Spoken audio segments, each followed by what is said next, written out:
Hello, all, and welcome to the Movie Bears podcast. This is episode number 266.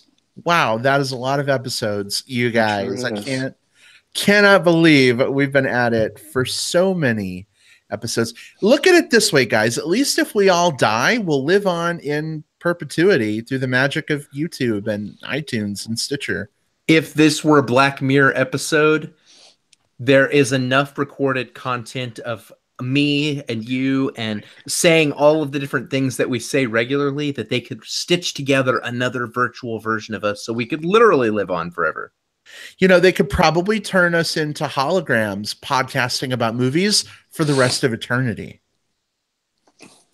So what's great about that, or terrible about that, is every Transformers movie that is ever going to come out, even way after we're dead, like it's like the year 2143 and Transformer 900 is out, we're going to be reviewing that shit. Like, we're locked into this life for beyond life. The Fast and the 50,000th. Fast 900. Furious 900. I don't got friends. I got friend requests. Anyway, let me introduce you to my wonderful co-hosts. You've already heard from them, but they are Jim Pugliafico. Jim, welcome to the show from somewhere in Arkansas. I'm in room 708 in downtown Little Rock somewhere. I won't tell you the hotel. You have to guess. Because I don't want weirdos showing up in my room. Oh, my God, Jim's over here. Yeah. But yeah. Yep, I'm here in Arkansas. Glad you could join us. Glad you could join us from the road. Hopefully, hotel Wi-Fi stays with the program. Knock on wood if you got some. Fingers crossed, whatever works. I'll find some wood. Here. Here you go. I'm Jim. I'm sure you will. You typically don't have much trouble finding wood when you need it. Let's not go there at this point. Hey, let's also say hello to Will Lindis, who's with us. Welcome, Will. Hey there, listeners. As excited as I am for us to talk about all of the awards that we've got lined up for tonight's episode, I'm wondering, do we have a segment of like what our stars are wearing tonight? Like, are we going to do that on the red carpet? That's part of the award thing, right? I think it should be. And for anyone who's confused right now, let me just preface this. We are going to be giving out our very own movie awards on this week's show. Forget the Oscars, forget the Golden Globes. Welcome to the Movie Bears Podcast Awards. Jim, I'm going to focus the camera on you. Oh, what are you doing? I'm taking off my pants. Wow. It is a shame you're out of town. Just so you know, that's not one of our awards. That was some interesting camera work by our crew there. Oh goodness. Well, now we know what Jim is wearing below the belt. So hope you guys enjoyed. I know I did. Yeah. The bedroom, the boardroom on top, the bedroom underneath. That's what I'm saying. That is every day at work for me. So Business on top, party on the bottom. And I didn't call myself a party bottom. I said party bottom. No. But you didn't have to. Anyway, we are going to be going through some categories that we have put together that we like to give out MBP awards for every year. Some categories are serious. Some are really fun. Some are a little bit out there, but you know what? Bear with us. That's okay. For the last week or so, you guys out in listener land have been sharing your picks for our MBP award categories as well. So as we reveal our winners of the award in each category, we may be revealing some of your picks if you made those on Facebook. So be on the lookout for that.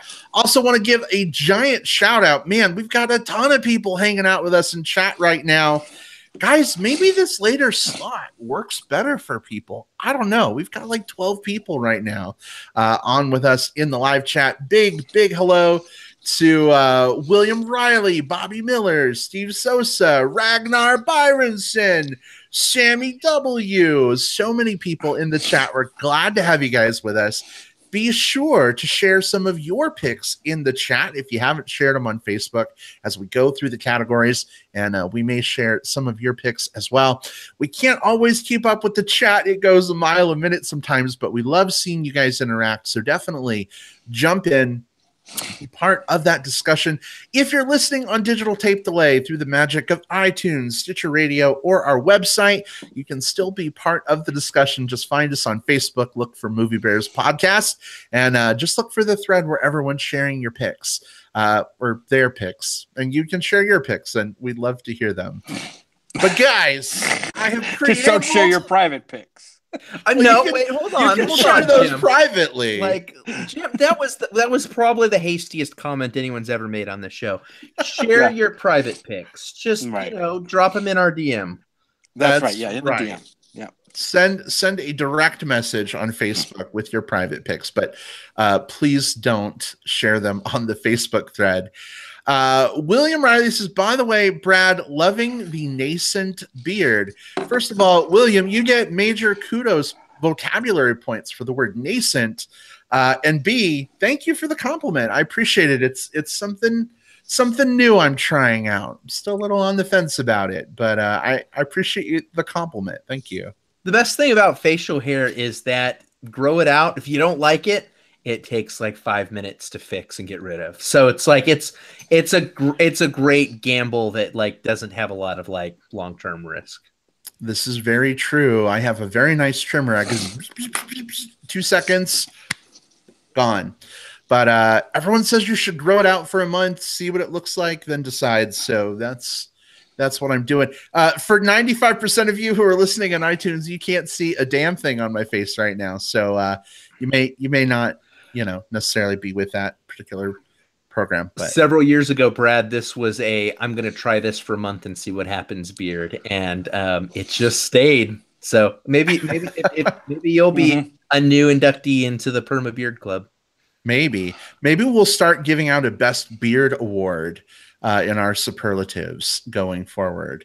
That's pretty bear themed, right? And there's some fun beards. There's some nice beards out there. Yeah, there's some nice beards in film. In any event, hey, Cosmic says, I finally made a live show. Cosmic, glad to have you with us. I know we're recording at a later time slot this week than we normally do. Also on a different day because scheduling is hard sometimes, you guys. So everyone, thanks for being with us. Check it out. We're 10 minutes into the show. We haven't given out a single award yet. So guys, what do we think? Are we ready to start handing out the MBP Awards? Oh, yeah. Yeah. Oh, yeah. Absolutely. It's time. Let's do it. Well, in that case, here we go. The MBP Award Show.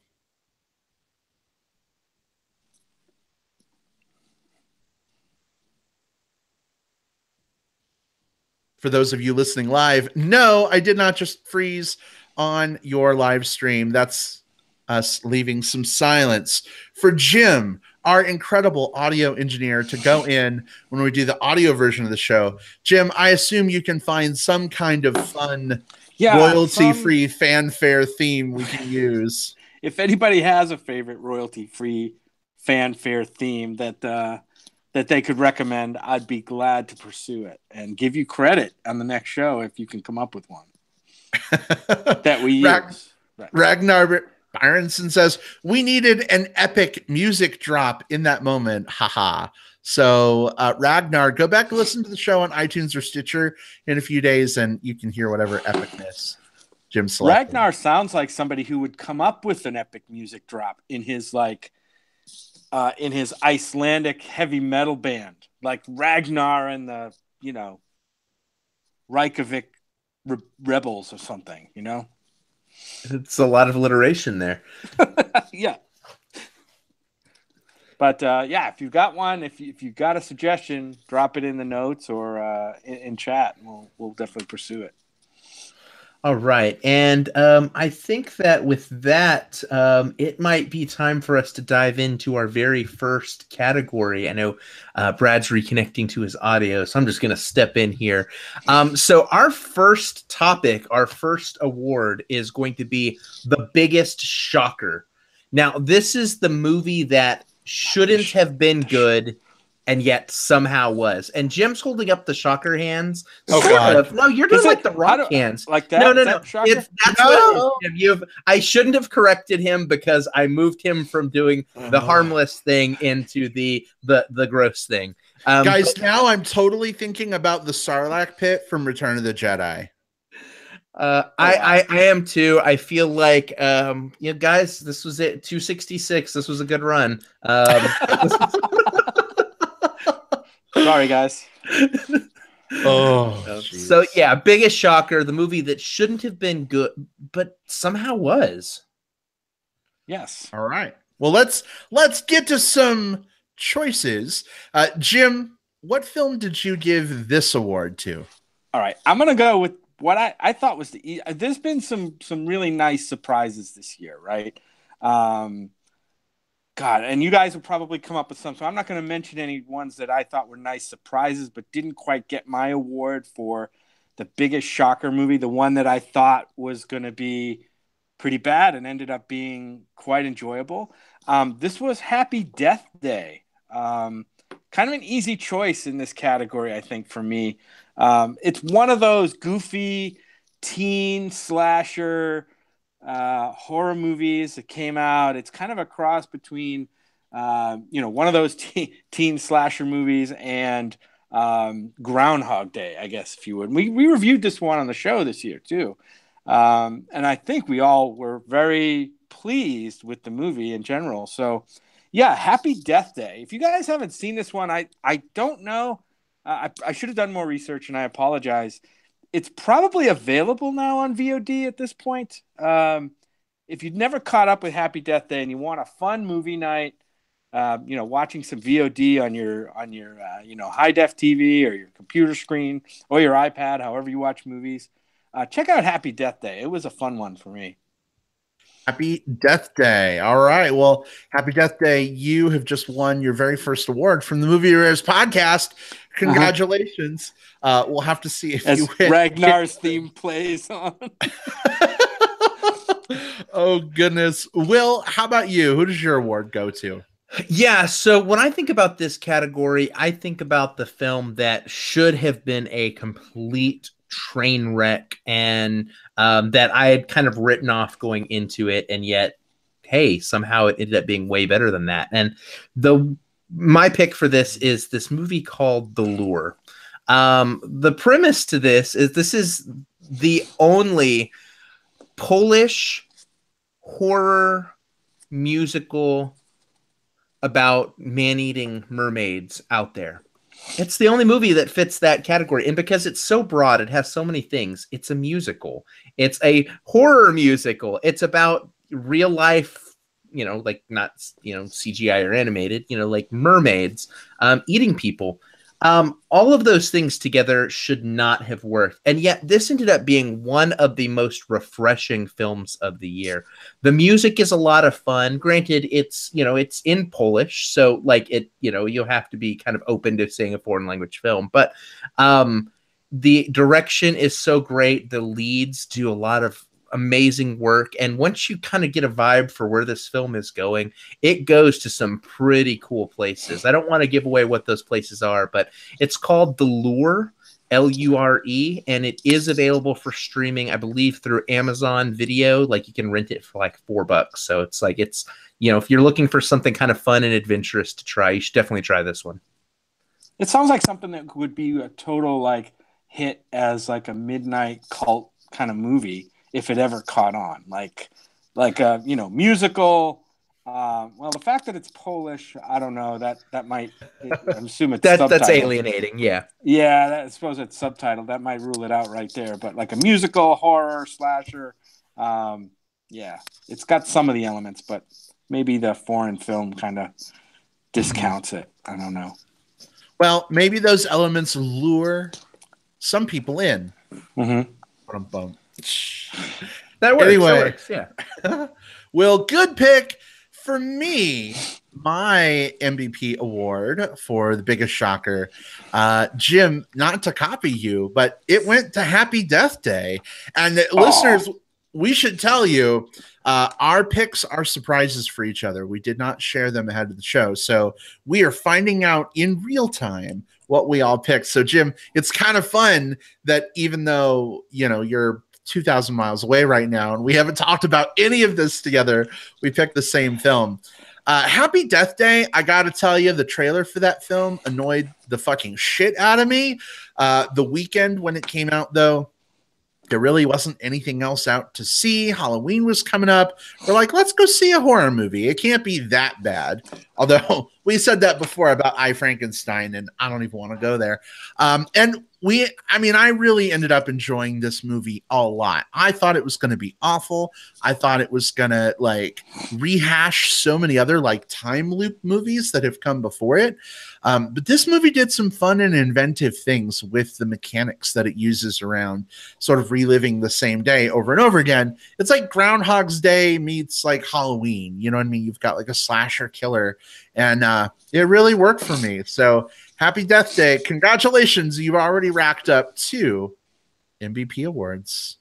Yay. I'm surprised you didn't pick a movie we saw a week or two ago that you said you were really dreading seeing it because you really didn't want to see it. And it ended up being a really big surprise for you. But that's okay. Maybe it'll come up later. Well, I don't know that it will, but The Greatest Showman was a really great movie.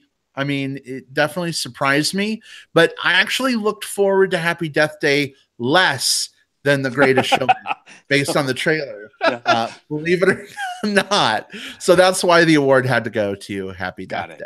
That makes Interestingly enough, those 3 films that we just mentioned ended up coming up with our listeners as well. We had a few people submitting some of their picks. Don Wallen picked The Lure as well. Adrian Charlie from Green Screen of Death picked Happy Death Day, and Jason Alley picked The Greatest Showman. So it was just interesting that there's a lot of overlap in these biggest shocker movies. Well, there you go. We're in very good company with our listeners who have submitted their picks. So glad we could get a little bit of overlap there. Let's move on to our next award category, that being Best Surprise Performance. This was the acting performance that maybe came out of nowhere. Could have been an unknown actor giving a really amazing performance. Could have been someone really established giving a breakout performance. Guys, we want to know, who did you feel had the best surprise performance of the year? Jim, we'll start at the top of the order with you.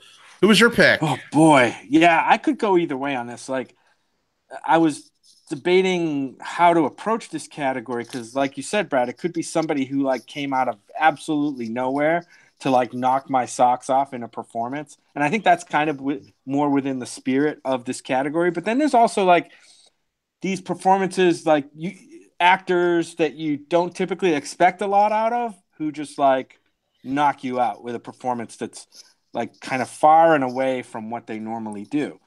And I've got one in each area. I'm going to go with you guys know how I feel about child actors, right? You hate them because they're typically hate them. Little snots. Children. Yeah. So I'm just going to say the winner of this for me is Brooklyn Prince from the Florida Project. Her performance in that movie was so fantastic for a kid performance. It felt so natural. Now, Sean Baker, the director, is known for taking finding unknown talent and putting them on the screen the first time and getting great performances. In this case, Brooklyn Prince was one of the seasoned quote unquote actors in his film, and I don't know how he got a child who is actually a child actor to give such a natural and affecting performance. But if you guys haven't seen, it's a tough watch. It's not a happy movie. It's necessarily it may be difficult, and it's a different kind of movie. But the Florida Project, the little girl who plays Mooney in this movie, her name is Brooklyn Prince. Check it out, man. I think she wins hands down in this category for me. Definitely a great pick, Jim. She was amazing in the Florida Project. Yeah. Mm-hmm. Co-signed. Sealed and delivered were yours. Will, how about you? What's your pick for this category? So my pick for this category is not necessarily an actor who hasn't done anything of value before. We've seen Caleb Landry Jones turn in some solid performances in the past in Heaven Knows What, and he was in the X-Men First Class movie. But this year, he turned in 3 very different and all solid performances. He played the role of Jeremy in Get Out. He played Jack, who is the Willem Dafoe's son in the Florida Project. And the film that I'm picking him for is he played the role of Red Welby in 3 Billboards Outside Ebbing, Missouri. In 3 Billboards, this is an absolutely stacked cast with between Frances McDormand and Woody Harrelson just turning in some amazing work. Sam Rockwell, everyone is turning in their A game. And then you've got Caleb Landry Jones here as this kind of squirrely and a little bit awkward guy who runs the billboard company that Mildred rents from in this. And his performance, while it wasn't one that dominated a whole lot of screen time, it was captivating. Every time he was on screen, I was drawn to him, which is a hard thing to say when you've got such talent on screen with you. So Caleb Landry Jones, for your body of work this year and for your knockout performance in 3 Billboards, you're getting an MBP award. So Caleb Landry Jones, please watch for a tweet with an image of you on the award, because we can't actually afford to make real awards. We do the show for free. So there's no statue. Hopefully an award via digital image works for you. For me, let's see. Will, it's interesting that you mentioned 3 Billboards Outside Ebbing, Missouri, because guess what? My award also goes to an actor from this film. I gotta tell you, I'm typically not the biggest fan of this actor, but his performance in this film absolutely blew me away. Sam Rockwell, you were amazing in 3 Billboards. I gotta say, I was really surprised because typically he plays these characters that are sort of like smart alecky, kind of goofy sometimes. So it's weird to kind of see him, like, obviously there's some elements of that to the character he plays in the film, but there's just so much there's so much gravitas to what's going on with his character in the story. And the way he just acts out some of these character moments is phenomenal. Sometimes with just a look, he communicates so much with his eyes. It's not even a line of dialogue. Like there's one part where like his mom asks him a question in the movie and you know he's going to give like a shitty smart alecky answer, but he just looks at her a certain way. And I know exactly what he's thinking. I know exactly what he's going to say without having to say it. So Sam Rockwell, you really impressed me this year. You're my pick for this award category. That's a great pick. And I will say it's a brave pick because, you know, that movie's getting a lot of buzz. It's award season. We're heavy into award season now. It's getting a lot of buzz. It got a lot of buzz at the Golden Globes.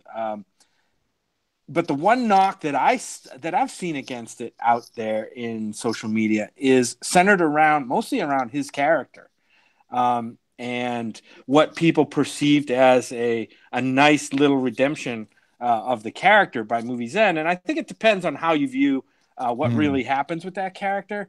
But I agree 100% with it. I mean, that was a tough character to play. It's a very unlikable he's a very unlikable character in this movie, generally. But in the end, I don't see him as redeemed. I just see him as maybe a little bit more aware, I guess. So yeah, I love the performance that he gave, and I always like Sam Rockwell in almost everything he does, but this was a really, really strong performance. Indeed. So we've got some picks from our listeners here as well. We'll just kind of go through them real quick. Let's go with Jason Alley's. So his pick in this category was Jessica Roth. from Happy Death Day. What do you guys think of that choice? It's a nuanced pick. Like, she obviously is in almost every frame of that movie, if not every single frame of that movie. So she's doing all the heavy lifting. And although I don't think I like stood back and said, wow, look at, it's not a flashy performance, but I think it's a super solid performance that kind of came out of nowhere. So I think it's a good pick for this category. Yeah, especially for this category. I think I'm maybe a little lower on her as an overall performer, although I do think that part of the surprise performance category is not necessarily like best performance of the year. This isn't best actor, best actress. This is the person who most exceeded expectations. And I'm right there with you in thinking that when I saw the trailers for Happy Death Day and we started talking about like, this is going to be something we're going to review for the podcast, I was not enthused. And so for an actress to rise so highly on the ranking, kind of despite that, I think embodies the category very well. And you know what's cool about this? I love that we're getting to have this conversation, not just between the three of us. I mean, obviously, I love chatting with you guys, Jim and Will. But it's so great to hear listener choices as well. And Ragnar in chat, cue the Ragnar theme, says this is actually gonna like make him watch Happy Death Day, hearing some unexpected love maybe for this this film and the actors involved with it. So Ragnar, that's awesome. I hope that you enjoy the movie as much as other people have. That's great. And I want to give a quick shout out to a brand new listener who's with us tonight for the very first time. It goes by Benji Boy. Benji, glad to have you with us on the show tonight. Welcome and hello. Welcome, all right, Benji. So next category, drum roll, please. Which movie? I love it. Which movie is most likely to get a rewatch? This one doesn't need a lot of explaining, but what movie from this year? We see a ton of fucking movies. Going back and rewatching a movie, ain't no one got time for that sometimes. But of what you guys have seen, which movie would get a rewatch from you? Jim, go. This one's pretty simple. I've talked about wanting to rewatch this movie from the moment I walked out of the movie theater seeing it. We just haven't had time to watch it. And I don't rewatch a lot of movies. This year, I can probably count them on less than one hand, the movies I've rewatched this year. But my pick for this category is Pixar's Coco. I love that movie. I think it's a beautiful, beautiful story, beautifully done, fantastic characters, imaginative, just everything you expect from Pixar and then some. I fell in love with the movie, and so yeah, Coco's my choice. I can't wait to get back and see it. I hope I get to see it in the theaters, but I have a feeling I may have missed that boat. Man, awesome choice, Jim.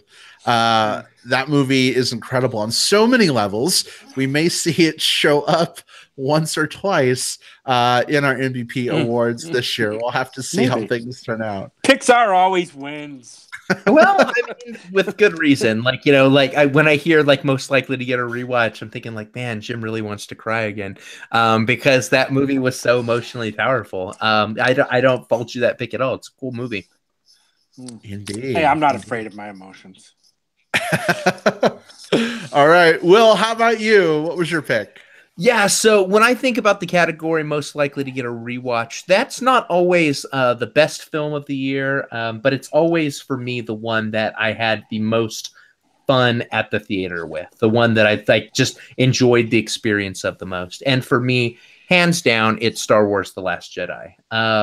I saw it twice in theater. Tonight, a friend and I were going out for movies, and we were going to see Call Me By Your Name a second time, and we almost saw Star Wars a third time, and we said, no, we're going to do Call Me By Your Name. But every time, both times I've watched that, I've gotten something new out of it. There are so many things in that film, because it's a very dense film with a lot of things going on, with a lot of fun moments, a lot of fun characters. I absolutely love that movie, and I'm looking forward to having it on Blu-ray and just burning a hole in that damn disc. Yeah, that would have probably been on my list, but for different reasons. Like, I enjoyed that movie quite a bit, even the first time I saw it. And I think the reason I have seen it twice. The reason I saw it a second time was that you're right, Will. It's just so dense. There's so much to unpack in that movie that I needed and wanted to see it again. So within a week or two, I think we saw it a second time. So totally different reasons. It's just that I hadn't gotten back to see Coco yet. Definitely a good pick. It might have been in the running for me if, like, you know, with you, Jim, we hadn't already seen The Last Jedi again already. Might have been a little higher in my choices here, but Will, definitely a very solid pick here. Nice job. For me, I'm giving my award for this category. Sorry. That's okay. I was like, what is that noise? It sounds like someone peeing. And then I'm like, oh, it's Jim pouring water into a cup of ice. Yeah.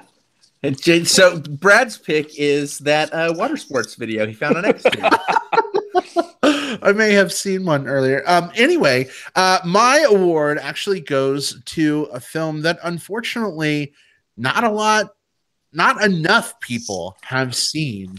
That film, of course, being Wind River. I know this is a movie that we liked quite a bit on the show.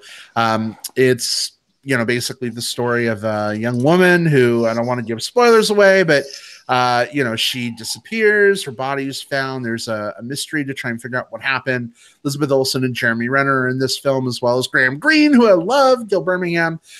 There's just so many phenomenal performances in this movie.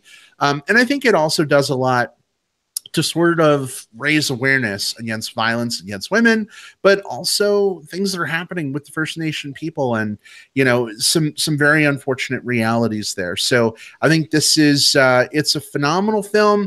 Like you were saying with The Last Jedi, Will, this movie is also dense. This movie also has a lot to unpack. Not even so much from listening to lines of dialogue, but just watching, for instance, Jeremy Renner and Gil Birmingham, like, acting off of each other, the expressions they use, or like a touch on the shoulder, like non-verbal cues that they give each other, I think really contribute to some of the phenomenal acting that really stood out at me. So Wind River, you're my pick. Yeah, that's a great pick, Brad, and it deserves a rewatch. Although it's one of those movies that's, you know, might be considered in the kind of hard to watch category. Not a joyful rewatch, but definitely one that's deserving. Yeah, especially with those two lead performances in Jeremy Renner and Elizabeth Olsen, who I think just took that material and ran with it. Yeah, good pick. Well, speaking of good picks, Will, do we have a listener pick to share? We do. The one that I'd like to share comes from Martin Bear Red Wolf Sudlow, whose pick for this category was Beauty and the Beast. He says he's going to watch that over and over again. He loves it so much. And I think there's something to this category that makes sense for a film like that, because there's a certain amount of comfort that comes from a film like the Beauty and the Beast, right? Like, you know, familiar songs, familiar themes, but reimagined in kind of a new imaginative way. That's the type of thing that, you know, it's kind of like a comfy blanket. You know, you can just put that in and watch it repeatedly and just sit in those fun emotions. So you know the real reason you can do that, Will? Why is that? Because it's a tale as old as time. It absolutely is, Brad. That's a really good pull. And also, hold on. Sweet. Our Disney check just came in. That was fast. Even for Disney. Disney's fast. They know. It's like they'll pay you quick. They'll litigate you faster. All right. Well, excellent choices here. Moving right along to our next category. This is the biggest tearjerker. Now, with this one, this can be a film, the whole film, if you like, for some reason. It could also just be a particular scene from a film. So maybe there was some really dumb, shitty comedy movie that had this really amazing, like, tearjerker moment in it somehow. Guess what? Still counts. Totally valid. And those of you who are listening in the live chat, feel free to share some of your picks. I know some of you guys have been already, but feel free to share your picks in that live chat as we're kind of unspooling our picks. And we may share some of those. But let's go to Jim. Jim, what was your biggest tearjerker scene or film this year?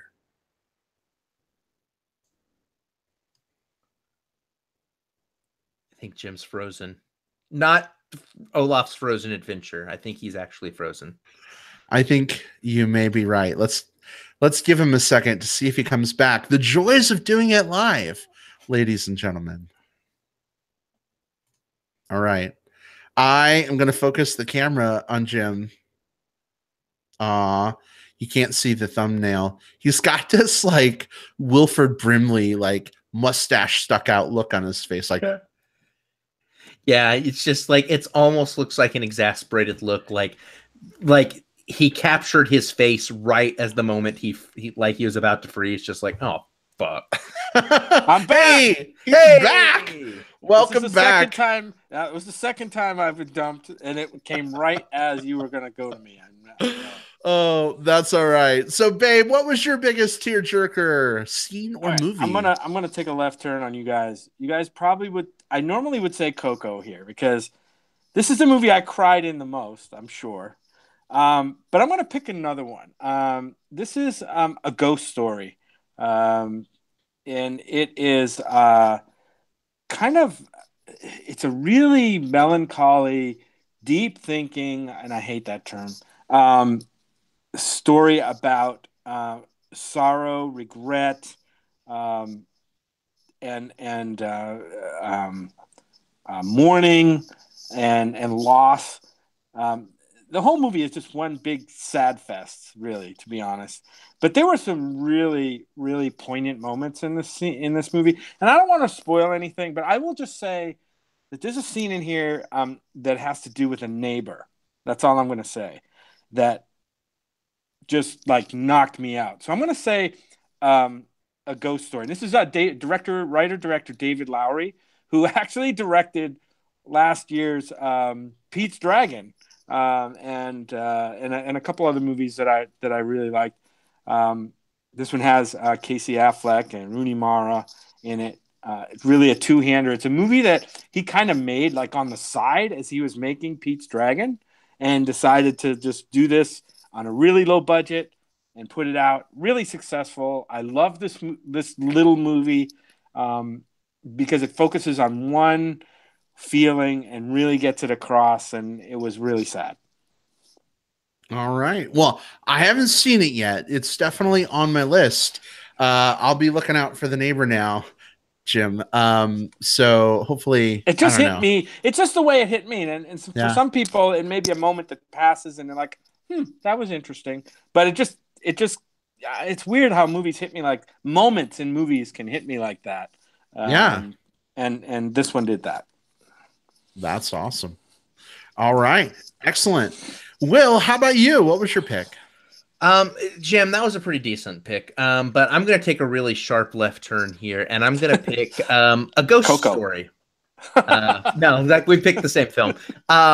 This shouldn't come as too much of a surprise to anyone that's talked much about movies with me at all this year.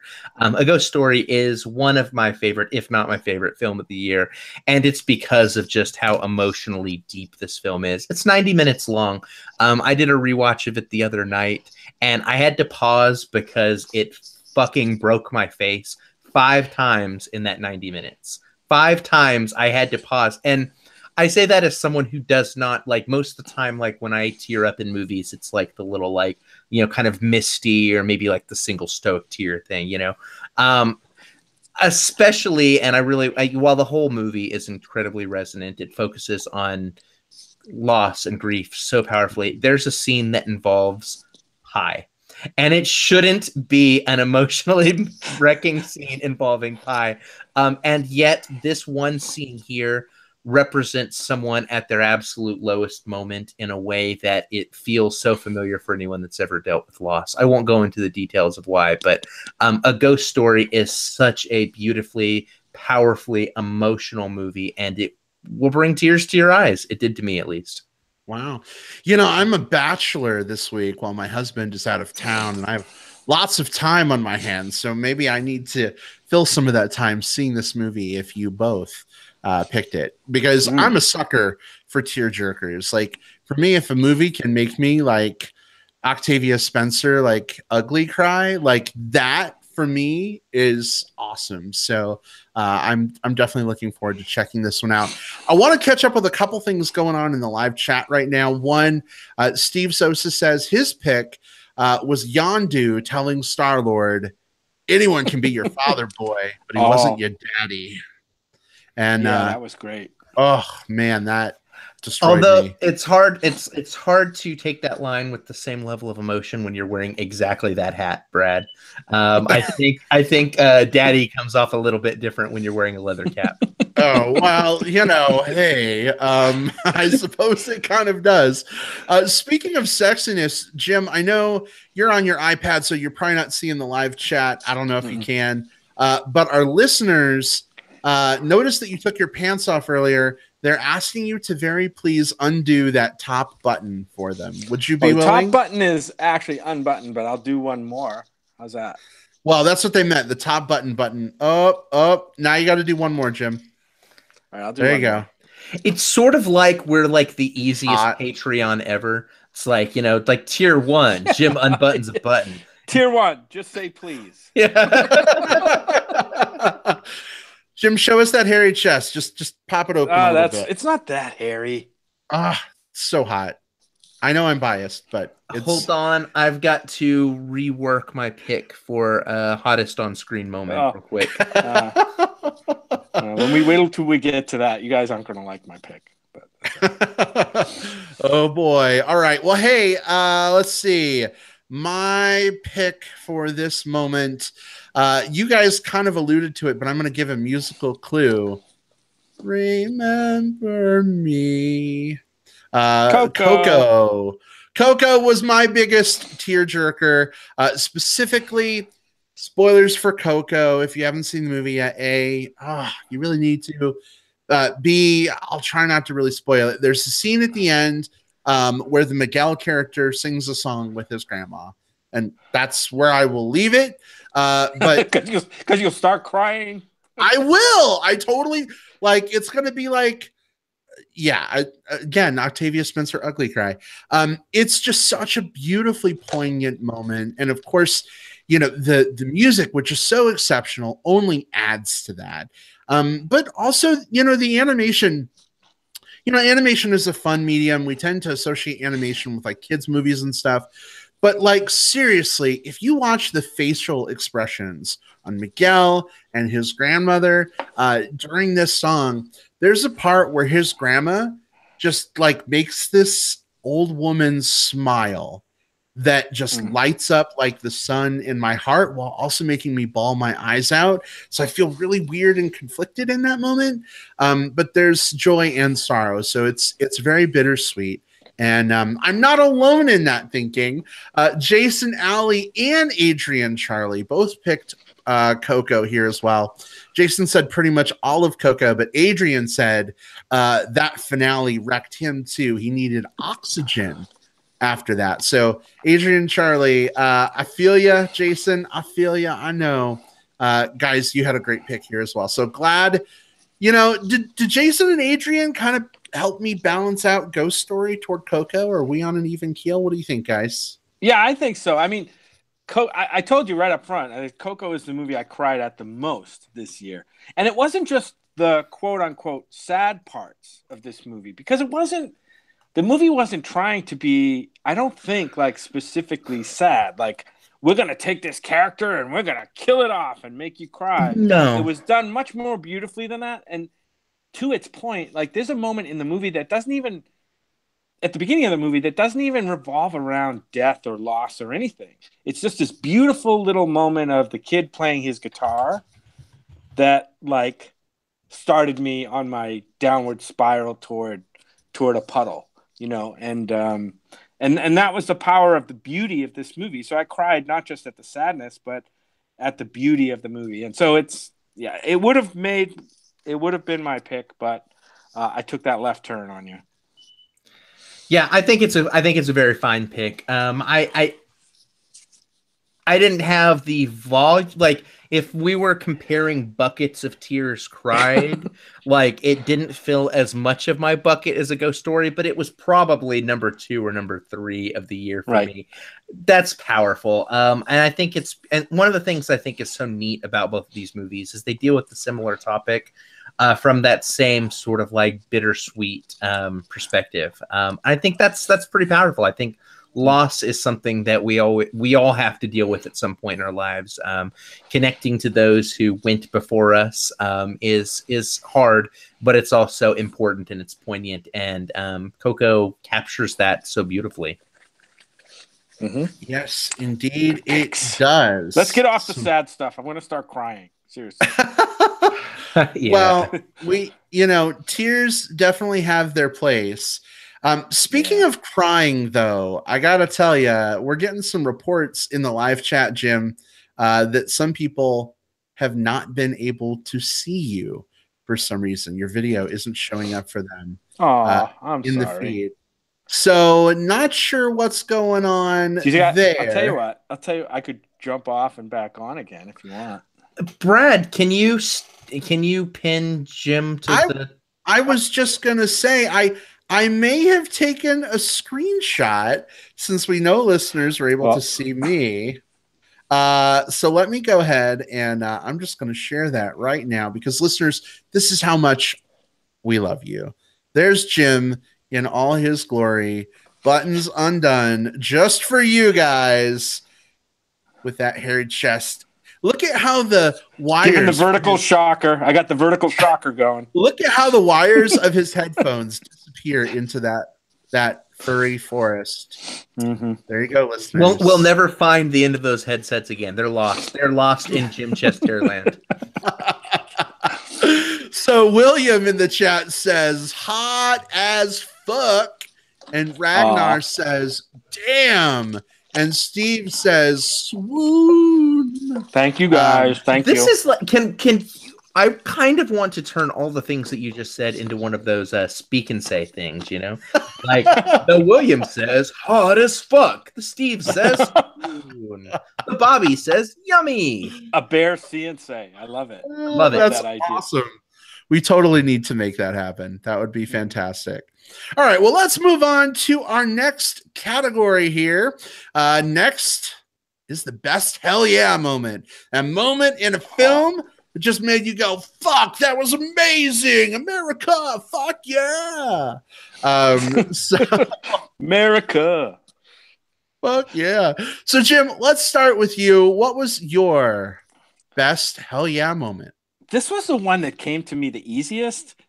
And that probably means I didn't look hard enough at the movies that I watched. And this is going to be a spoiler, though. These are probably going to be spoilers, right? Because we got to talk about specific moments in movies. So this is going to be a spoiler for The Last Jedi, people. This is Laura Dern's kamikaze hyperspeed run in The Last Jedi. This was one of the most breathtaking moments in movies this year for me. Just a fantastic cinematic moment. The way, just the drama of the moment and the situation that they were in, the editing, the special effects, and even the sound design especially came into play in making this like a really hell yeah moment that stood out to me so much that it came to mind right away when I looked at this category. So, yeah, it's the hyperspeed kamikaze run by Laura Dern in The Last Jedi. All right. Excellent pick, Jim. That was a crazy, powerful moment indeed. Will, what have you got? I'm glad you picked that one, Jim, because that was almost on my list, and I cut it at the last minute to make room for another one.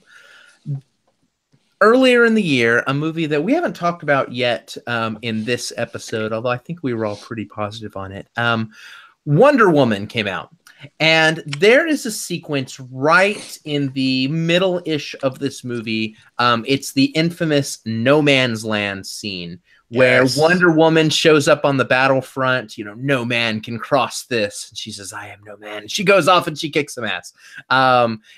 that sequence was everything I have ever wanted to see out of Wonder Woman in a movie. That's everything that I want to see in a superhero movie. Something that uplifting and inspiring and exciting and action-packed and fitting to the character so beautifully. The Wonder Woman No Man's Land scene was perfection. Great pick, Will. That was a good one, and I think maybe because it happened so early in the year, I kind of like it got overshadowed by the later one for me. You know, it's interesting to hear the picks you guys have for this category because, Will, I will tell you, initially the first thing that came to my mind was that scene from Wonder Woman. That was such a fucking amazing hell yeah moment. But maybe it's because it's most recently on my memory. I don't know. It edges that moment out slightly. But here's what I want to say. Mine was also the Laura Dern Lightspeed kamikaze moment from The Last Jedi. But rather than recover like how amazing that moment was, which it was, I want to say, how cool is it, you guys, that our picks in this category this year were from movies with incredibly powerful women doing amazing things. Yep. Yeah, that's pretty awesome that all of our hell yeah moment picks came from female heroines kind of doing their thing to steal that, at least that moment in the movie, if not the whole movie in the case of Wonder Woman, right? Absolutely. And I got to ask, is someone's house on fire? I hear smoke detector. It's not in here, I don't think. No? Scott's cooking, and I don't think it's going well. It smells great. So we've got a couple of listeners who have weighed in on this one as well. Martin Bear, Red Wolf, Sudlow, and Adrian Charlie both went to that scene from The Last Jedi as well with Laura Dern. So that's fantastic to see. But we've also got some love for a couple others here as well. Jason Alley says pretty much all of Baby Driver. Great choice. Really great movie. And Don Whalen says Chris versus Jeremy. That moment in Get Out was pretty awesome as well. We don't want to go too deeply into that because another movie not enough people have seen, Get Out. Go pick it up, check it out. It's totally worth it. But yes, some amazing moments there as well. Mm-hmm. All right. We are moving down the line, you guys. Our next category is the most underrated movie of 2017. Those films where you see it and you're just like, God, that was so good. Why aren't more people talking about this movie? Jim, as usual, let's start with you. What do you think here? Slam dunk for me. This is a movie when I saw it early in the year. I got a chance to see it at South by. I'm like, oh, this movie's gonna kill. It's got a female hero. It's got it's a crowd pleaser. It is super accessible, very well made, great soundtrack. This movie's gonna kill. Like, this indie movie is gonna clean up, and it went absolutely nowhere. Even though it got quite positive reviews, it's patty cakes, guys. I mean, this movie came out and like nobody was talking about it. Nobody saw it. It probably suffered from really bad marketing or non-existent marketing, whatever. I really love this movie. This movie featured, Danielle McDonald, an actress from Australia, in a role as this big, aspiring female rapper. And it's kind of a follow your dreams kind of movie. We've seen the formula 100 times, but this one was still well done. It had great performances. I thought it had a really good soundtrack, and I'm not sure if I'm going to tip my hand for another category, but I loved it. I thought it would go places, and nobody ever saw it. But it deserves the love. It deserves the love. It totally does, and it's funny because you saw this movie before I did, right? And you and Will both were like, patty cakes, Bakers, man. Like, it's so awesome. That's exactly what was said. PB&J, Brad. PB&J. I watched the trailer for this movie and I'm like, Jesus, this looks awful. This looks so fucking dumb. And then, as so often the case, when I see a movie that Jim really loves, I was floored by how good it was. And the whole soundtrack doesn't work for me, but there are a couple songs that I really like here. And yeah, Jim, I agree with you on the marketing. It's unfortunate. The marketing is what made me not want to see this movie. I think if the marketing had played up some of the other stuff in the film that's not in the trailers, I'd have been way more interested. So Jim, really phenomenal pick here. Way more people need to see it. I want to weigh in real quick and say there's a lot of buzz in chat right now about Brad taking his pants off. And this sort of reminds me of just like, I want to plant this seed with you guys now. Seed. Yeah, well, a seed joke. But we should do a shirtless / pantless episode again pretty soon. That's like those are always really good energy. That's pretty true. I may take my pants off here, but typically our very own Magic Mike Lovins gets us to at least take our shirts off for one show a year. Also, the Underbears podcast has been inviting us to try and make something happen where we podcast on YouTube in our underwear. So, we've got South by Southwest coming up in a couple months. Maybe we'll finally make that happen. Or think about our protest on the Oscars. We'll call it Oscars So Dressed. We'll be undressed. You know what I mean? That's nice. Like, Jim. Excuse me, Jim. What aren't you wearing? Yeah, exactly. William in the chat asks, boxers, briefs, or jockstrap?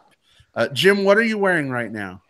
I'm wearing like trunk style briefs, I guess, or boxers, whatever. All right. Yeah. Will, how about you? Yeah, I'm 99% of the time, I'm a boxer brief guy. The other 1% of the time, well, we'll talk about that in private. G-string. I am actually wearing tidy whities right now because Brad needs to do more laundry. Typically, I'm a boxer briefs, though, kind of guy. But there you go, William. Now you know. All right. So, Will, what was your most underrated movie of 2017? So the movie that I adored that I don't think enough people either saw or are talking about or really even took as seriously as I think it deserves is this movie that came out maybe mid-year called Brigsby Bear. Brigsby Bear is this movie starring Kyle Mooney, who is a current cast member on Saturday Night Live. Mark Hamill has a very strong supporting role in it as well. So it's a good year for Mark Hamill. And I don't want to go too much into it because the reveal to it is such a beautiful part of this movie, but it's about this guy who is absolutely obsessed with this children's TV show. Think like kind of like the 80s, like Teddy Ruxpin type stuff, like the character that comes on screen and gives the moral and has the weird little lesson. It's about that, but it's about so much more than that. It gets into some weird territory. It also has a lot to say about just kind of the healing power of fandom as a whole, which is something I think all of us appreciate at one time or another, being parts of different fandoms. So it's called Brigsby Bear. You probably skipped it because you thought the trailer looked weird, but give it a try. It's a really cool film. Yeah, I saw this one, Will. I think I got to see it on a plane. You guys can hear me, yeah? We can, yeah. Okay, I got booted out again and came back in. But yeah, Brigsby Bear is great. Another reason to watch it, it's about a bear. So there you go. Yeah, hey, my pick has 100% bear. And I guess you could even double that if you talk about just the way Mark Hamill's been looking these days. Yeah, well, that's true. Definitely. He's got that Last Jedi beard thing going. See, if we had a best beard category this year, guys, he could have been a contender. He could have been a contender. Yeah. We need to draw a parallel between his character in The Last Jedi and his character in Brigsby Bear. There is a connection. There is a connection. I don't know if Vox has written the think piece on that yet, but I'm sure it's pending. Yeah. Yeah. Oh, maybe so. Maybe so. Well, I did not see the whole movie. Jim, I think you started it on the plane and then finished the last 35 minutes with home. me. Yeah. I remember seeing the end with you. And I remember just thinking, why the fuck is this guy in a bear suit standing in a field? Like, what is this? But you seem to be, very into it. And so I need to go back and check it out, especially since Mark Hamill was in it. So good pick, it sounds like. In any event, I think we may have lost Jim again. I'm not sure. I don't see him moving anymore. We may need to pray to the hotel Wi-Fi gods that they'll be kind to Jim tonight. But I'm going to go ahead and go with my pick in this category. Believe it or not, I picked Alien Covenant, and here's why. So obviously this film was a big release, but I think people are so like Alien franchise fatigued, and they're so let down after seeing Prometheus that just tons of people I know decided not to even bother with this movie. They're just like, oh, another Alien movie? Fuck that shit. Prometheus was terrible. I'm out. And it's such a great film. Michael Fassbender in that movie is amazing. John McBride, who I typically do not like, I loved him in that movie.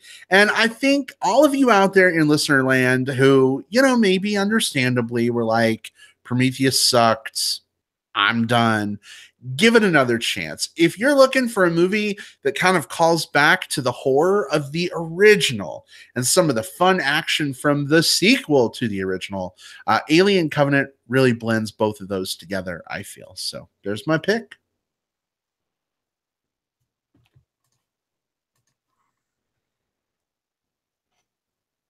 And one of the things that I think is very interesting about this category is that we had just a slew of different picks from some of our listeners on this one.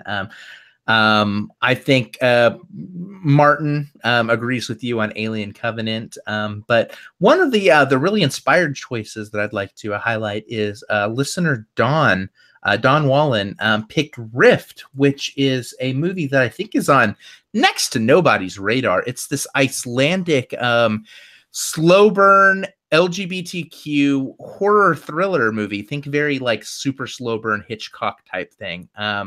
About this gay man who gets a call from his ex, who is sort of in kind of dire straits, kind of in terms of his emotional state. And so he goes up to a secluded cabin to check him out, and then horror / thriller / question mark things evolve from there. Not a lot of people are talking about it, but I think it's important to support LGBTQ film, and Rift definitely picks there. So Don, that's a really cool choice. I have not seen it, but I've heard good things. So definitely glad to see that made somebody's list. So Don, very, very cool. Adrian Charlie mentioned Maudie was very good. Jason said It Comes at Night. And Mother, I'm going to disagree on Mother, but It Comes at Night, I can kind of get on board with. Ragnar wants to know, which is the next category, Will? Haha. So the next category, we were talking about this a little bit in chat. He wanted to know if we were going to have the Greatest Disappointment Award. And while we don't have it called exactly that, our next award is the worst movie of 2017. Dun, dun, dun, dun. So yeah, this is that movie that just did not resonate with us, that we just could not get behind. It was awful. It was stinky. PU, get it the fuck out of here. Jim has not yet returned from the Wi-Fi hotel hell. Hopefully he'll be back with us sooner rather than later. But well, let's start with you on this category. What was your worst movie of 2017? This one was actually a little hard because all in all, I was really happy with 2017 as a year of film. And when we do our top 10 list in a subsequent week, that's going to be a hard as hell list to trim down.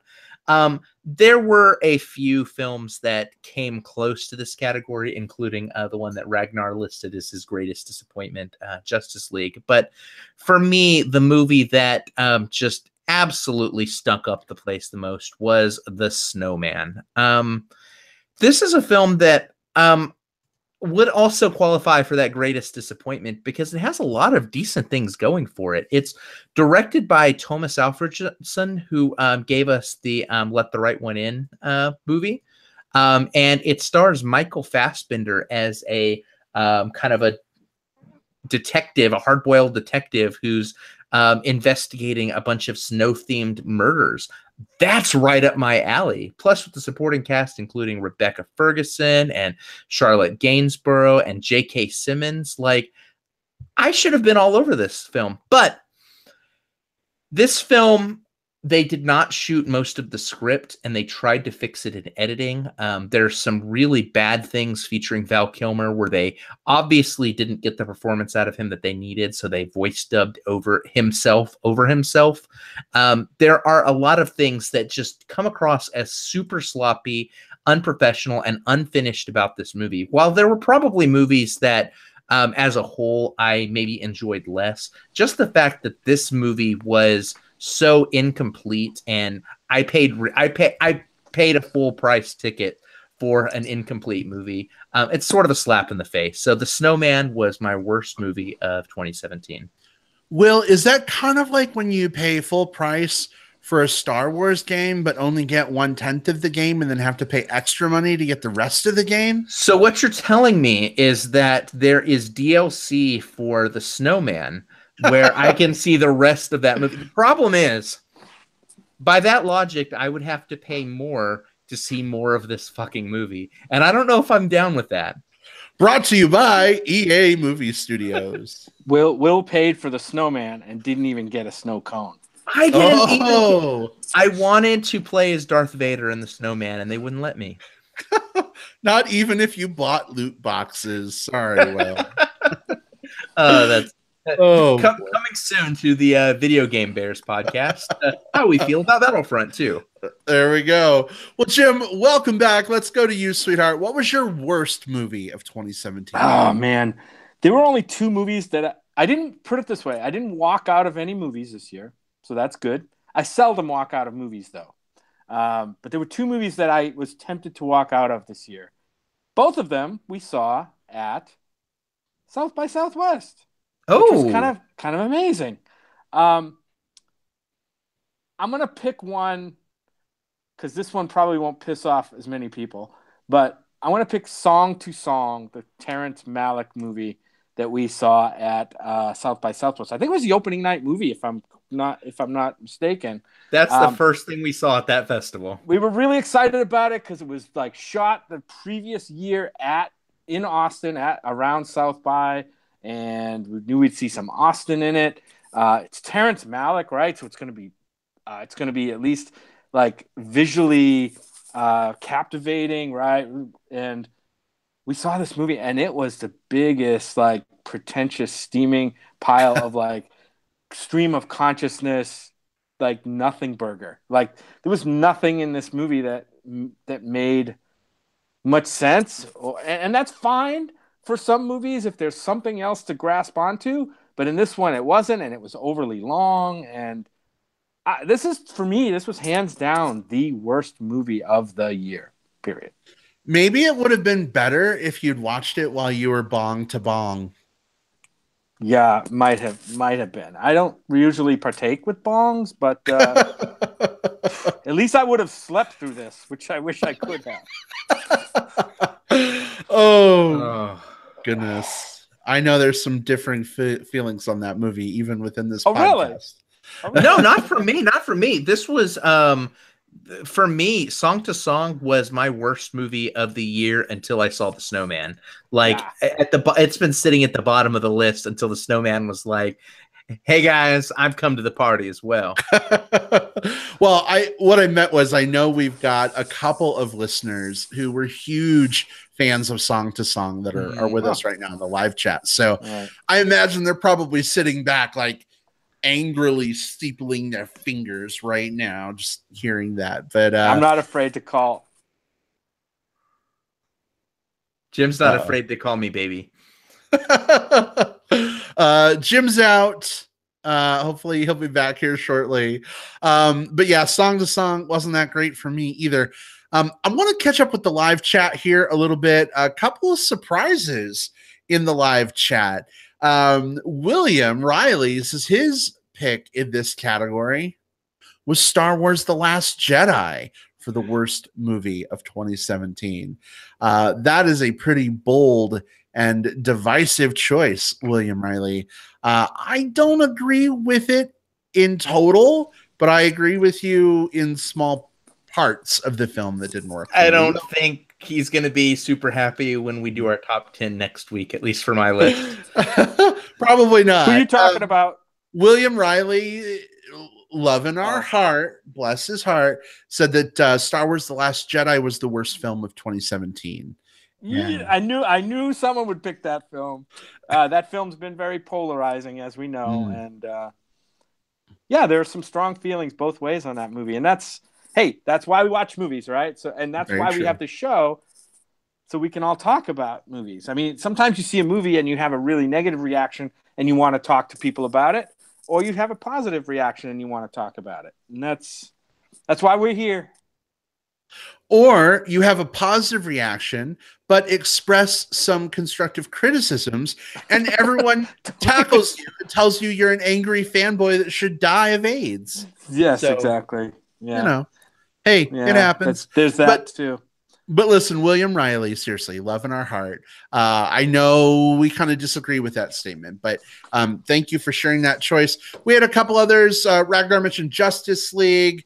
Let's see what else. Oh, also Spider-Man Homecoming, Steve Sosa says wasn't so great for him. So, but let's see. For me, guys, my pick in this category for the worst movie of 2017. Are you ready for it? Yes. I can't wait. I'm going to give you some clues. Okay. I hope it's the one I didn't pick. Here we go. Here's some clues. Christian. Anna. No. What's great about this pick, I haven't seen it. I skipped that motherfucker. I am talking 50 Shades Darker. Jim, I know we've been going to see these and stuff, but these movies are just terrible. It's terrible because it's terrible because and this is where we get into it. It's terrible because it's just not your bag. I mean, romantic, like sexy, steamy movies about like a hetero, white, normative, rich couple is just not on your radar. Right? So, okay, hold on here. Like, get Wilson Phillips. Hold on. It's not even because of that. I mean, I like romance movies. I fucking like The Notebook. I'm on board. No, it's because the acting is so awful. Well, that's one thing. Two, I think the writing and the source material is just really bad. They're trying their best to make up for it, but it's hard. And three, I mean, these movies get so much wrong about BDSM that it just like really, really bugs me. Like there's things like as they're like, negotiating their BDSM relationship that they do. And I'm like, wow, that's really dumb. Or wow, someone's going to get really hurt and that's a bad thing. Or, God, what is this like teaching people? So, and then of course I bought the, we bought the book for my stepmom this year for Christmas. So whatever, but it's all going to be resolved and redeemed. Oh, I see. When the third part comes out in February. Okay. Yeah. So all of a sudden we're going to watch that one. They're going to fix it all. So we're going to watch that one and suddenly the script's going to not be awful. Yeah, exactly. I guess. And it's funny, like, what were we seeing the other day? What were we seeing, Jim? I don't know. Jumanji? Maybe Molly's Game? No, Molly's Game. That's what we were seeing. There was a trailer for 50 Shades Freed in front of Molly's Game, and we were there with our friend Matthew. And Matthew, he and his husband Sammy apparently haven't seen any of the 50 Shades movies, turns to Jim and he's like, "Oh, we really want to see those." And Jim turns to me and he's like, "We're having a 50 Shades watching party to keep Matthew and Sammy up before the last movie." And I'm just like, I mean, it would be fun to hang out with them, but think of it though. I mean, I'm picturing Brad in those little, like in the Clockwork Orange, how they make they peel his eyes open with the little wires and force him to watch. I'm picturing Brad sitting there, just like eyes like wired open, forced to watch these films. At least we have some of the gear for it, right? For the party. Well, that's for the party. That's true. Are we gonna make it like a big party? Like everybody everyone wear your BDSM gear. We're watching 50 Shades of Grey. You know what's safe word on the refrigerator. What's great about that idea is I feel about 15 minutes into that party, it doesn't matter how bad that movie is. Will, you're probably right, because I think if we're all wearing, harnesses and jock straps and carrying around paddles and floggers, things are going to take a very different direction. And no one is going to look up and doe-eyed say, what's a butt plug? No one at that party is going to get confused on those two words. The question will be, which butt plug can I wear at that party? I'm sure. Yeah. We'll have a selection. Anyway, did we have any listener picks? Yes, we did. A couple more here. Adrian Charlie says Resident Evil with its ADD editing style. That was a big one. I didn't see it, but Adrian, I've heard that a lot as well. So sorry to hear it wasn't so great. Jason says Boo 2, a Medea Halloween. The trailer looked fun. No. Yeah, I didn't see it. I don't know. And then a couple other choices: the Emoji Movie from Martin, Life from Don, and the Olaf short in front of Coco. Some people are calling out. I suppose that counts. I didn't include shorts when I was thinking about worst movie, but I mean, I'm almost willing to reconsider my pick just with that in mind. Like that Olaf short was pretty awful. Here's the thing: that Olaf short was worse than 50 Shades Darker for me. I don't think you could have improved it even if Olaf had been wearing like. And that's from somebody who loves Frozen. I love Frozen. I hate everything that's come after Frozen. I think Frozen should be Frozen at this point. And let's be done with it. All right, so we've got 3 categories left, and we are quickly chewing through our showtime. So we're going to roll on to Best Soundtrack or Score for a film from 2017. Jim, go. Man, there were a lot of good choices here. I'm going to stay away from some of the obvious ones. I mentioned that I liked the soundtrack from Patty Cakes. It's not everybody's style, but I thought there was some really good stuff in there. Some inventive things that they did with hip hop and rock combinations. But I'm going to say the hands down winner on this one for me is probably Baby Driver's soundtrack. I think it probably got the most attention this year in terms of, it's a jukebox kind of a soundtrack, right? It's not really like an original score kind of thing or original music. It's some kind of more obscure pop songs, retro kind of pop songs, but it suited the movie so well, and that's what the strength I think of this, and how the movie, even some of the action scenes were kind of choreographed to the music, was done fantastically. So yeah, Baby Driver for me for soundtrack, hands down, because of the way the visuals played with the great song selections. Man, Jim, definitely a great choice here for sure. Will, how about you? Yeah, so this one's always hard because we look at both soundtrack and score and compare them here. And while Technically, my favorite score of the year was the one to Good Time with that amazing electronic synth from Leno Tricks Point Never. I think if I'm really comparing everything that's been put out, I'm with Jim on the Baby Driver soundtrack as being just the best overall piece of music accompanying a film. Between that opening song from the John Spencer Blues Explosion, set to that amazing set piece, to just some of the cool songs all throughout it, to even the Danger Mouse, Run the Jewels, and Big Boy song that was released as part of the marketing.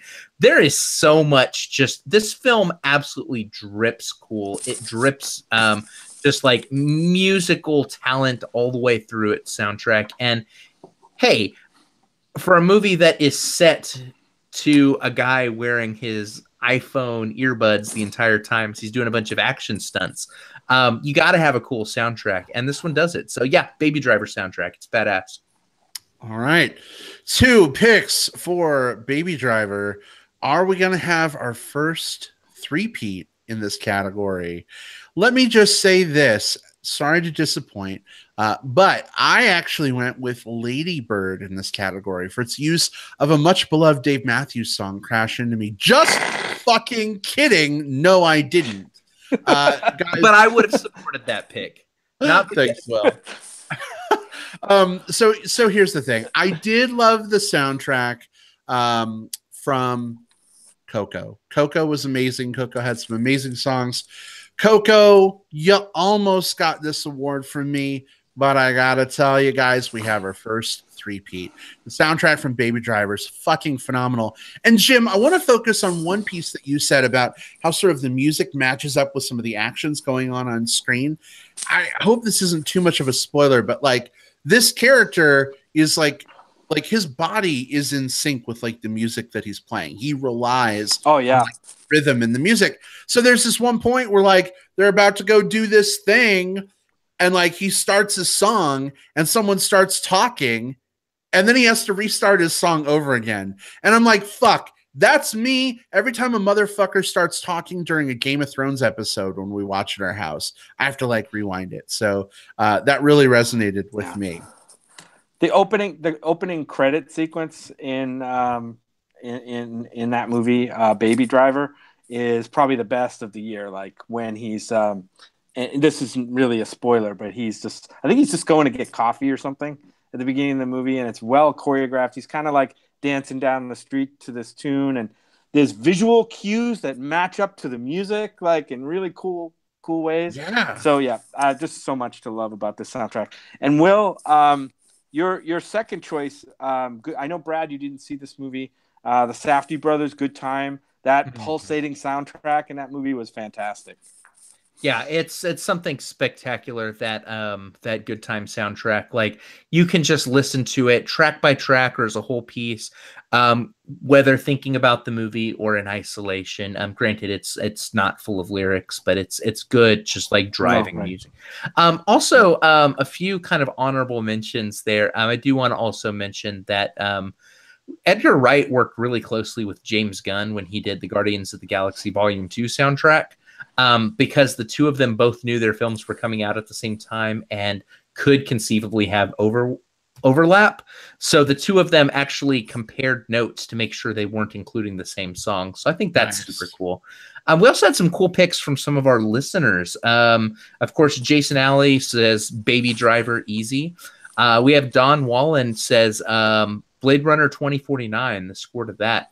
And both Martin and Adrian picked Dunkirk, which also had a really good score, really in support of just all of the kind of the nuanced things happening on screen there. So really good picks, guys. You know what's interesting? Will, you mentioned Guardians of the Galaxy 2 didn't show up in anyone's picks, not even in the live chat. It was a bit of a letdown this year, I think, because the first one was just so cool and everyone kind of resonated with the song choices in that soundtrack. But that didn't happen with 2. I don't know what happened there. I don't know if they just picked some stuff that was a little too esoteric or a little too, unfamiliar, but it just didn't catch as much as the the first one did, and some people say that about the movie in general. I would maybe disagree a little bit on the soundtrack there.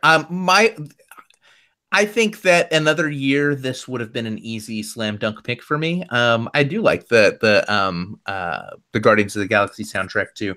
Its use of Fleetwood Mac's "The Chain" is one of my favorite uses of one song of the year.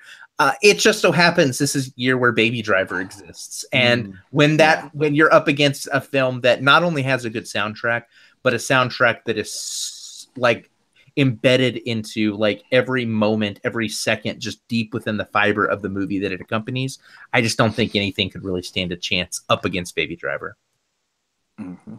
Fair point. All right. Well, let's move on to our second to last category for our yearly Movie Bears Podcast Awards. This is favorite documentary because, you know, guys, documentaries don't often get the love that they deserve. We don't often talk about them enough. Jim doesn't often make me watch Anthony Weiner documentaries enough. So that was last year. I know. I'm so glad we didn't do the gift exchange movie thing this year because of that. But Jim, what was your favorite documentary of 2017? We missed an opportunity. All right, mine is a documentary that I saw. I think I saw this one at Fantastic Fest, actually. I mean, this was a great year for documentaries. I mentioned Chasing Coral, which is, man, that's available now, I think, on Netflix. See that one. Faces Places, I loved. The one that I'm going to talk about is another movie that could fit probably into two other categories on this list. It's called Brimstone and Glory. It's a 1 hour and 7 minute documentary that is totally verite, meaning there's no voiceover. I think there's a couple of title cards that explain like where you are and what's going on. But this is about, it's kind of a portrait of a town in Mexico, a small town in Mexico, and I forget the name of it, who is famous for its fireworks festival. And it's fantastically shot. It's mesmerizing. The use of the score, again, this is another category. This could have won for me. The score in this is fantastic. I don't know if you guys remember a little indie movie, probably six years ago, called Beasts of the Southern Wild. Well, yes. Ben Zeitlin, the director of that, and Dan Romer, who also joined him for the soundtrack of Beasts of the Southern Wild, did the soundtrack for this movie, Brimstone and Glory. And when I was sitting and watching this at like past midnight at Fantastic Fest, totally burnt out, watching these like fantastic shots of like fireworks and what's going on, it was just like totally washed over me. If you get a chance to see this one, see it. It's called Brimstone and Glory. I think it's one of the greatest docs of the year. Probably won't get much attention though. All right, Brimstone and Glory, Jim. Good pick, I'm sure. Will, how about you? So I know the film that I'm supposed to pick, and I say that because it's the one that's on everybody's list right now, which is don't pick the one you're supposed to and I'm not pick. going to. That one is Faces Places, the really neat, which I love, Anya Sparta documentary. It's really cool. It's really high up there for me. But the film that most surprised me, that took me to some places that I was not expecting, is this documentary called The Work. So The Work it's set inside of Folsom Prison. And what happens is there's this 4-day retreat, like a group therapy thing that happens every year where they take a bunch of people from the outside, and this film focuses on 3 of them, and a group of incarcerated men, some of which have been through this program multiple times every year. And they go through this like very intense, very emotionally like stripping, group therapy session. And what was so neat about this is you see all of these people with these like the chips on their shoulder, both not just the inmates, more so the people from the outside actually, and these like kind of those, you've heard the phrase like toxic masculinity, but like those walls that people put around themselves to like, to puff up their chest and show bravado and to not tap themselves into their emotions. And over the course of this therapy session, you see these people breaking down those walls in some very explosive and powerful ways. bit of a hard watch in that you're seeing a bunch of just grown men tapping into some parts of their emotional cores that are just not that we're just not used to seeing. But I think that's why this documentary was so surprising and so powerful for me. It's called The Work, and you can rent it for like 99 cents on Amazon Video. So I strongly recommend it. Yeah, I never caught up to that one, and I know it got a lot of buzz, Will, so maybe I'll get a chance to see it in this year. Maybe so. We shall see. But Will, thank you for sharing your pick. For me, this was a documentary, one of the only documentaries I saw this year, because I don't really watch many documentaries. I'm not a huge fan typically, although there have been a few standouts for me. But this was a documentary, Jim, you and I saw together called Keddy. And it is all about the stray/feral cats living in Istanbul and how these cats fit themselves into the lives of everyday people around them. Just a heartbreaking and a heartwarming, what is even the right word? Like, not expose, but just sort of an overview, or it takes us on sort of the journeys of these different cats and the people that they've adopted or the places they've adopted. I mean, I love cats. I love every kind of cat. I just want to hug all of them. But in a documentary like this, it's just so interesting to see. Like, I'm very used to cats that are in the home. You've chosen to have them as a pet. But when a cat chooses your convenience store and chooses, right next to your cash register to make it their sleeping place, and like you decide to let the cat stay, and like there's this one guy in the documentary who like literally the cat shows up at the exact time he's supposed to open up the store for that day, and the cat stays in the store with him. In fact, Jim, there's this whole phenomenon you had told me about, right? Called, what was it? The bodega cats? Oh, it's a Twitter account. Yeah, there's a Twitter. I mean, there's 100,000 probably cat Twitter accounts, but Bodega Cats is an interesting one. It's just pictures of cats in bodegas, basically. Yeah, but Keddy definitely was a great documentary for me. Yeah, it's a very therapeutic choice. Like, I know mine was obvious. My pick was about therapy, but I think your pick is therapy. Scott and I put that on one day while we were sitting in front of the television, and it was just cute images of cats being adorable, and it was such an uplifting, fun experience in front of the screen, and from a documentary, which is something that I think people wouldn't equate with documentaries if they're not, kind of a deep dive documentary person. So, cool pick. Beautifully photographed too, by the way. Oh, for sure. Yeah, absolutely. Yeah. All right. So some listeners had some picks to call out. Faces Places was mentioned a few times. City of Ghosts. Jason Alley says Jim and Andy, The Great Beyond was his I saw that one. Mm-hmm. Yeah, and Jim, I can't remember. Do you like that one? I did like it. It was an interesting look at, of course, Andy Kaufman's life, but kind of the approach that Jim Carrey took to that role. And, it was very, let's just say it was very method. Extremely method. Like, I think that a lot of feedback to this movie is either very positive or very negative. And I think a lot of that comes with what your takeaway of Jim Carrey is after watching this movie, because Jim Carrey's an over-the-top actor, but in this one, like, you realize just how method and how into his roles he is, and you're either going to appreciate that or you're going to find it grating. But either way, I mean, I think it's a bold choice. Yeah. Mm-hmm. All right. Yep. Excellent. Well, guys, we have arrived at our final award category of the year. What was that, Jim? Just like all award shows, we save the most prestigious award for the last. That we do. You have been waiting for an hour and a half-ish to get to this category. Well, here it is, gentlemen, ladies and gentlemen, whoever's listening. The hottest on-screen moment of 2017. This could be an actor you lust after, you love seeing them on screen. Could be a scene that got your juices flowing, got your boner boning, whatever.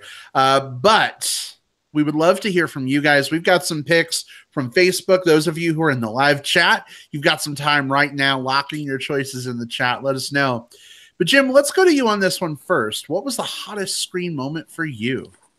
I kind of want to cheat on this category because it was hard for me to come up with something in this category that kind of like is something that I would call the hottest moment. The closest I could come to in a movie is a movie called Lazy Eye, which featured.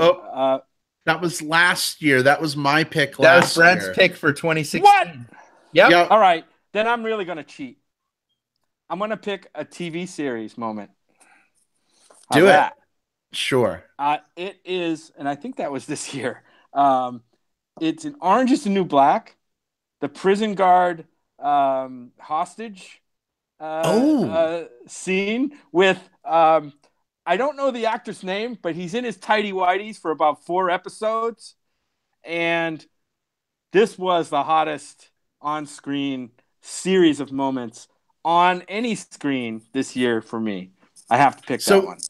Jim, this was the hot ginger bearded chub who, like, we see his ass. He gets like spanked on stage, right? Yes. That was super hot.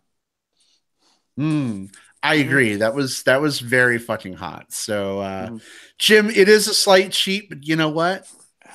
Orange is the New Black. Each season is like a long movie. So I think we can make it count. I can't think of anything. I just can't think of anything on the big screen that rivaled that in any way for me this year. Unfortunately, chubby actors aren't getting much work these days. Or if they do get work, they're not often seen. I mean, Jack Black never even came close to taking off any clothes in Jumanji.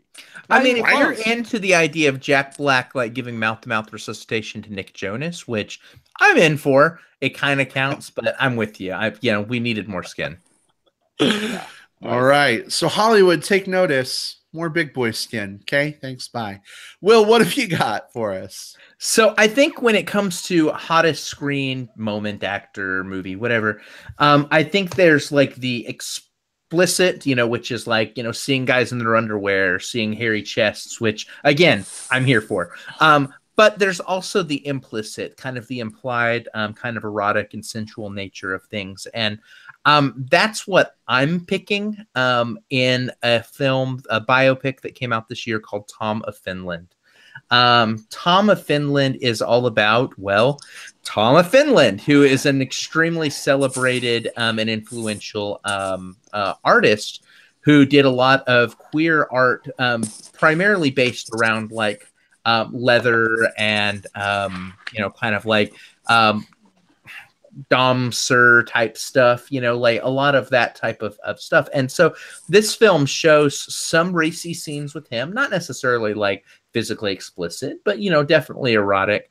It shows a lot of his art, and it shows a lot of the people that were inspired by his art. And so when I think about the films that were kind of the hottest for me, well, I don't think this is one that's necessarily going to pitch a tent for me, so to speak, if I may be crude. I will say that this one, I think just because of the subject matter and the way they portrayed it on screen, became my hottest on-screen movie. I don't have a scene in particular from that movie, just the movie as a whole. I'll name a specific scene. For me, it was when the two guys are in the locker room meeting for the first time, where one opens the locker room door and there's a Tom of Finland thing in it. And then the other opens the door and there's a Tom of Finland thing in it. And then they're like checking each other out. So that's actually, now that I do mention it, like the whole time I'm thinking about this movie, I was picturing that cruising scene very heavily kind of in rotation. So I mean, again, it's not that there's like just hairy chests and butts all over the screen, but what there is just that kind of that implied like, are you? Yeah. Are you? And I think that's such a big part of that's a big part of gay culture. You forgot a line, Will. After are you and are you comes, then let's fuck. Then let's fuck. Oh, well, that choice was hot as fuck. So definitely a good one. I co-signed that one. I almost went with Tom of Finland, but another film barely eked this one out for me. And I'm going to preface this by saying, guys, this may lose me some friends, and I feel a little weird, like admitting this scene, like in public, so everyone can hear. But hopefully, it will be okay. It was actually Colin Farrell in Killing of a Sacred Deer. There's this one part where he's like sitting on a chair in the bedroom, and he's naked and he's looking at Nicole Kidman, who's fully naked. Spoilers for Killing of a Sacred Deer. But There's a sex scene. It is a sex scene, but this is the part that's really weird for me. Hairy-chested Colin Farrell totally makes sense. Boom. He also had a very sexy beard in that movie. But there was something about her pretending to be like medically knocked out and him like taking her that way. Not that I am a proponent of, guys knocking women out and taking them, but I just think it was kind of cool that like this couple who seems so suburban, so, regular couple has this kinky sex life where she knows he has this side of him and sort of plays along with it. And she submits to it. Yeah. Sure. And you can see on Colin Farrell's face, like as he's, faux doing her, because I'm sure it wasn't real. Like he just seems so like primally like into it and getting off on it. Again, not that I think that's a hot sex thing. You could have backed out of this one. But no. I think in me, it just kind of sparks like this connection of feelings I get. Like, when I'm having hot sex with somebody and I'm super into that, like, it kind of sparked those same mental connections, if that makes sense. And not just that, I think there's something that's always going to be erotic and a little bit taboo, but in kind of a titillating way, about seeing not just kind of missionary style sex or just like kind of the same like tender embraces, but seeing a couple embrace their kink. Because a lot of couples have their kink, whatever it happens to be. And in this movie, like it's a very specific one, the kind of the doctor doing the anesthesia, fake anesthesia to his wife. But I mean, it's in this case, it was consensual between the two of them. It's something that was part of their relationship. So there's that little voyeuristic part of us that's sort of like, oh man, I'm seeing what they're into. Like that's really hot. So no, I think that's a very fair choice, Brad. You want to see that 50 Shades movie? I kind of do. Like that to me feels more earnest and true to life and real than anything in 50 Shades. Like, yeah. Can you imagine if Yorgos Lanthimos did the 50 Shades movies? Oh man! Oh my god! Fucking nuts! Yeah, it'd be bananas. Mm-hmm. I'm into it though. Mm-hmm. Well, we gotta bring this back from Brad's super creepy weirdo choice. Some of the guys in the live chat are saying their pick. They're gonna cheat like Jim did, which is totally okay. Their pick is from Stranger Things. Two things. Steve Sosa says Chief Hopper in his tight pants, co-signed on that. And then Ragnar says Sean Austin on Stranger Things, who's gotten a little chubbier and a little furrier, since being Samwise Gamgee. So definitely some great picks there. Martin says Tom Hardy as a Spitfire pilot in Dunkirk with that big knob between his legs that he had to keep adjusting. That was my comment, not Martin's. But this is a different category. This is the unintentionally sexual, non-sexual scene. Oh, we could fill an easy 2-hour podcast with just that. Maybe that's a future countdown, best unintentional porn in a movie. Maybe. Don says the men in Kingsman Golden Circle, Channing Tatum was looking especially hot in that movie. Jason says Idris Elba in The Dark Tower. Yeah, he had some smoldering sexiness going on there, Jason. So totally co-signed on that one. One of my least favorite movies of the year, but I almost picked this one until I remembered Tom of Finland. This was my choice. Even though I hated the movie, I loved looking at Idris Elba. Well, Idris Elba in this movie just handles his gun so well. I mean, he fires it off so hard and quick sometimes. It's hot. He can shoot me any day of the week. There you go. And Adrian Charlie says, how do you pronounce it? Isa Gonzalez in Baby Driver. She sizzles the screen and melts my heart. Well, Adrian Charlie, we appreciate you sharing your choice here as well. Definitely Gonzalez and Baby Driver. I could see it for sure. Yep. Oh, Jim, man. you're laughing. You're laughing, Jim. Why are you laughing? Nothing. I'll talk about it later. I can't right now. Okay. You're like channeling Jack Black and Jumanji. This place. I'm just thinking of a lot of unintentionally sexual, non-sexual stuff in movies. That's all. Oh. But Will's right. There's so much. There is so much. We'll have to return to that, I guess. But yeah. guys, we've done it. We've handed out all of our MBP. Congratulations awards. to all the winners, all the honorable mentions.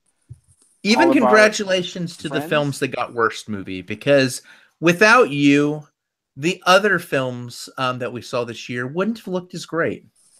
Right. That's true. It's kind of like when you have these movies that are so awesome that like the Hollywood force has to generate a movie so bad to balance the others out and help people forget the past, help them kill it if they have to.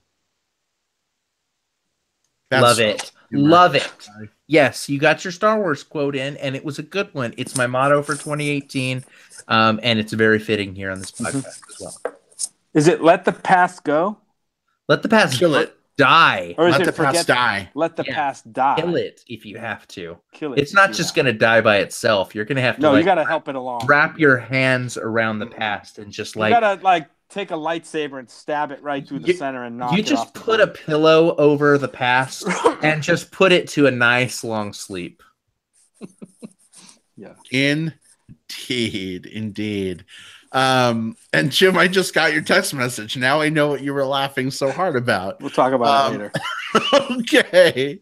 All right. Well, all the awards have been given out. We've got folks on the chat who are having to bail because it's really late.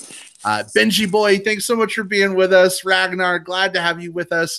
Steve and Bobby and everybody else. Sam, it was wonderful having you guys on this ride with us. I know we've kind of wrapped up the awards. We've given them all away. At this point, they're sweeping the confetti off the stage.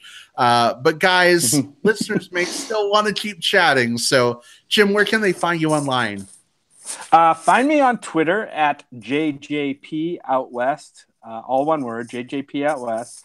And also find me definitely on Facebook under my name, Jim Puliafco, which is not on the screen right now because I wasn't able to do it, but it's Jim Puliafco. Look in the show notes. There I am.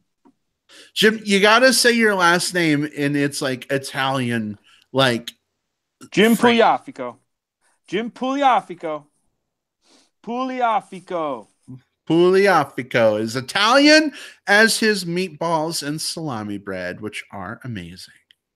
So Will's making a face. Well, you got to visit at Christmas sometimes. That's the only time we get them.